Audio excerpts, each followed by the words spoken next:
Shalom peuple de Dieu, je vous salue au nom puissant de Jésus. Je vais vous parler aujourd'hui de la guérison. Oui, la guérison, c'est le fait d'être guéri d'une maladie quelconque. Et pour expliquer les mots guérison, à Lingala, comme on a l'habitude de dire qu'Obi, quand la maladie Mokobo est Songolo.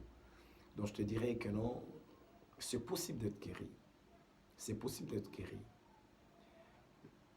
La maladie se lève du diable, car la Bible déclare que notre Dieu a les projets de merveille et non de malheur. Il est là pour nous donner. Ces projets sont de projets de paix et non de malheur. Lorsque tu souffres, ne te dis pas que non, c'est Dieu qui veut que je souffre, non.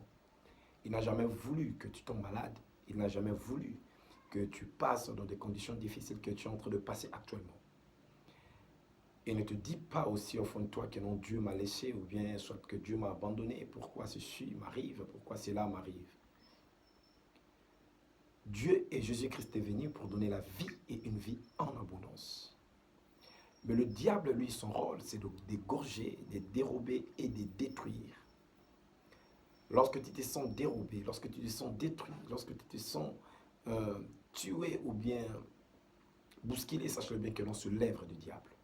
La prente de notre Dieu, c'est tout ce qui nous amène la joie. Et lorsqu'il y a le malheur qui se présente, sache-le bien que c'est Satan, car c'est Satan le père du malheur.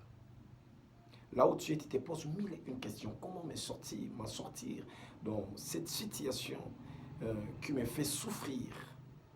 Laisse-moi te dire, tu n'as pas de choix. Il n'y a qu'un seul nom qui nous a été donné, le nom de Jésus. Il n'y a qu'un seul nom qui nous a été donné, le nom de Jésus. C'est le nom de Jésus, c'est le remède pour quiconque croit. Lorsque tu connais le nom de Jésus, sache bien que non, c'est le visa qui te permet d'être guéri de toutes sortes de maladies. Même si la maladie en question est incurable. Et laisse-moi te dire là où tu es, peut-être tu t'es dit que non, je ne serai plus guéri parce que cette maladie, et le médecin ont dit. Oui, c'est ça les problèmes. Lorsque le médecin se limite, c'est par là que Jésus-Christ entre en action. J'aime Jésus. Jésus veut que le monde se limite pour que lui entre en action. Lorsque le monde a encore des solutions à donner, Dieu observe, reste un peu observateur. Mais lorsque l'intelligence de l'homme se limite, c'est par là que Dieu entre en action. La famille de Lazare, ils ont vu que Lazare est parti, il était mort. Et leur espoir était déjà parti en fumée. Et lorsque Jésus-Christ est venu, et sa sœur Marie est en train de dire à Jésus, ils sont déjà, ça fait 4 jours qu'il est au tombeau. Mais Jésus-Christ a dit que Lazare est encore vivant. Et là où l'intelligence de Marie s'est limitée, là où l'intelligence de la foule sont limitées, là où les gens ont perdu la foule, la famille, l'entourage ont perdu l'espoir, c'est là que Jésus-Christ est venu. Il est entré en action pour faire exploser sa puissance. La bonne nouvelle est que Jésus-Christ est encore vivant. Le Dieu d'Abraham, d'Isaac et de Jacob, le Dieu de Lazare, le Dieu des Bartimée, il est encore vivant. Il est capable de t'amener au-delà de tes attentes. Regarde-moi bien. C'est question de la foi. La foi, c'est une ferme assurance des choses qu'on espère et une démonstration de celles qu'on ne voit pas. Une ferme assurance des choses qu'on espère. Tu espères quelque chose. Tu espères d'expérimenter la puissante main de Dieu. Il faut rester ferme et de ne pas douter. Lorsque Christ marchait sur les eaux, les apôtres, là où ils étaient, ils ont vu Christ en train de marcher sur les eaux. Qu'est-ce qu'ils ont dit? Ça peut être un sorcier, un démon. Mais lorsque Jean a su que c'était Jésus, il a demandé à Jésus, si vraiment réellement c'est toi, je vais marcher sur l'eau comme toi. Il a commencé à avancer vers Jésus, pas à pas. Mais le moment où il a commencé à douter au fond de lui, il a commencé en même temps descendre sous l'eau. Laisse-moi te dire, souvent tu as la foi ferme, mais lorsque tu commences à douter, tu perds quelque chose au fond de toi. Et Christ qui sonde le cœur et les reins comprend que non, la personne en question doute de moi. Il n'est pas convaincu, il n'est pas conscient de ce que je suis. La Bible déclare que la foi vient de ce qu'on attend. Ce qu'on attend vient de la parole de Dieu. Qu'est-ce que la Bible te dit sur Jésus? Qu'est-ce que la Bible dit sur la puissance du nom de Jésus? La Bible définit Jésus comme un sauveur, comme un seigneur. La Bible définit Jésus comme le rémunérateur de tous ceux qui le cherchent. La Bible définit Jésus comme une puissance incomparable sur terre. La Bible définit Jésus dans plusieurs manières. Il nous explique la grandeur, combien Dieu est illimité, combien Dieu est illimité. Il est au-delà de nos attendements. C'est pour ça que la Bible dit que non, il faut avoir une ferme assurance de la personne que tu crois. Si tu crois en Christ, reste ferme. Le problème en toi, ce n'est pas ce que tu vois à l'extérieur, mais ce qui est à l'intérieur. Au commencement, c'était l'esprit. Laisse-moi te dire, lorsque tu pries, tu te connectes à Dieu en esprit. La stabilité vient d'abord en esprit, car la Bible déclare. L'esprit est bien disposé, mais c'est la chair qui est faible. Lorsque ton esprit est tellement bien disposé, en esprit, tu es déjà sauvé. Mais laisse le temps que non ce qui se passe à l'intérieur de toi puisse influencer ton corps. Et si tu te laisses emporter par ce que ta chair t'oblige, te montre, tu ne vas jamais croire à la grandeur de Dieu.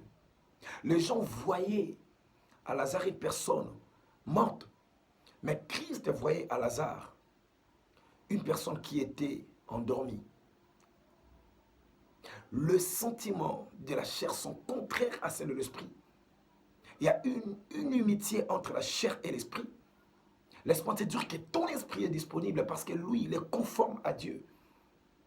Mais la chair est conforme à l'influence de la terre. C'est pour ça que la Bible déclare, ne vous conformez pas aux évangiles, ne vous conformez pas aux évangiles du siècle présent, mais soyez plutôt remplis de la renouvellement de l'esprit.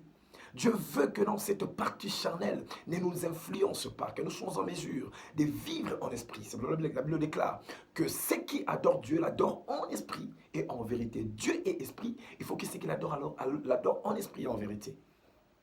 Il est tellement puissant, la parole de Dieu, puissante la parole de Dieu. Il faut comprendre d'abord qu'en esprit tu es sauvé. La Bible déclare tel que tu es, tel que tu es, tel que nous sommes. Ne savez-vous pas que si vous avez l'esprit qui a resté Jésus-Christ d'entre les morts, l'esprit qui avait Jésus-Christ d'entre les morts habite à vous, et il résistera aussi vos corps mortels. Nous avons l'esprit de Jésus en nous. Physiquement, ce qui se passe à l'extérieur de ton corps te pousse à dire que non, tu n'es pas censé être l'image de Dieu. Tu n'es pas censé être influencé par l'esprit de Dieu. Mais ton esprit qui est disponible, qui est censé être conforme à la personne de Dieu, c'est ça que tu dois premièrement disposer. C'est ça qui te doit personnellement stabiliser pour recevoir les choses surnaturelles venant de la part de Dieu. Ne regarde pas ce que ton corps te demande. Ne regarde pas ce que ton extérieur t'oblige de regarder. Peut-être tu es malade, tu te dis que non, jusqu'à présent, le truc en question qui est sorti, peut-être le sida en question, regarde, il y a encore des choses dans mon corps, est-ce que Dieu? Non. En esprit, si tu crois en Dieu et que tu déclares là où tu es, je vais être sauvé, tu verras quelque chose se passer.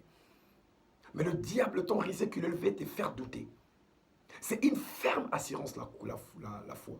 Il faut avoir une ferme assurance au fond de toi. Que non, moi là où je suis, quel que soit ce qui me dérange, au moment que je parle, Dieu a commencé le processus de ma guérison. Je ne mourrai pas, je vivrai. Je rencontrerai le bienfait de l'Éternel. Lorsque nous lisons dans le livre de Ésaïe, chapitre 53, verset 5, la Bible dit, il était blessé pour nos péchés, brisé pour nos iniquités. Le châtiment qui nous donne la paix est tombé sur lui. Et c'est par ce meurtrissure que nous sommes guéris. Laisse-moi te dire quelque chose. La vérité est que, en réalité, tu n'as jamais été malade. Tu es malade parce que tu as mis dans ta tête que tu es malade. En réalité, tu n'as jamais été souffrant. Si tu souffres aujourd'hui, c'est par ta volonté. La première des choses que je vais te dire, si tu es ignorant, tu n'as jamais reçu Christ dans ta vie comme Seigneur et Sauveur, donne premièrement ta vie à Christ. Laisse-toi conduire par l'amour de Dieu. Change ta manière de voir les choses. Et l'œuvre de la croix influencera ton être, extérieur comme intérieur. Donne ta vie à Jésus. Reçois Christ dans ta vie comme Seigneur et Sauveur.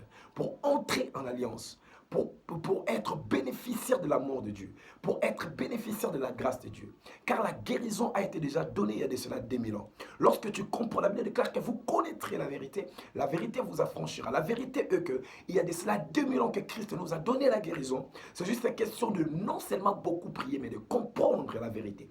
Lorsque tu comprends cette vérité, et cette vérité t'affranchira, te donnera une force surnaturelle pour sortir dans cette situation. Laisse-moi te dire, si tu crois, tu verras la gloire de Dieu. Si tu crois là où tu es, tu verras la puissance de Dieu. Je vais prier pour toi. Père, je sais que la personne qui me regarde maintenant, il est peut-être tenté, il est peut-être bousculé par une maladie quelconque, incurable comme curable. Mais moi, j'ai un mot à adresser à son être. Laisse-moi te dire, là où tu es, là où tu te trouves, qu'il y a une puissance. Il y a la puissance dans le nom de Jésus. Il nous a donné ce nom comme l'arme de la destruction massive.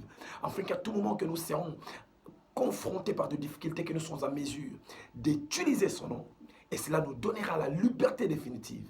Au nom puissant de Jésus, écoute-moi la maladie, quelle que soit ta gravité, quelle que soit ta durabilité, quelle que soit ta puissance, je déclare là où tu es, que tu libères le corps de mon frère, que tu libères le corps de ma sœur, et je déclare qu'il est libre maintenant, qu'il reçoit là où il est, la puissance de la transformation, la guérison définitive sur le plan spirituel comme physique. Tu es guéri au nom de Jésus. Tu es sauvé au nom de Jésus. Si tu es guéri, ou soit tu es sauvé, laisse-moi un message en dessous pour encourager cette œuvre puisse aller encore plus de l'avant. Que l'Éternel Jésus-Christ de Nazareth vous bénisse. Amen.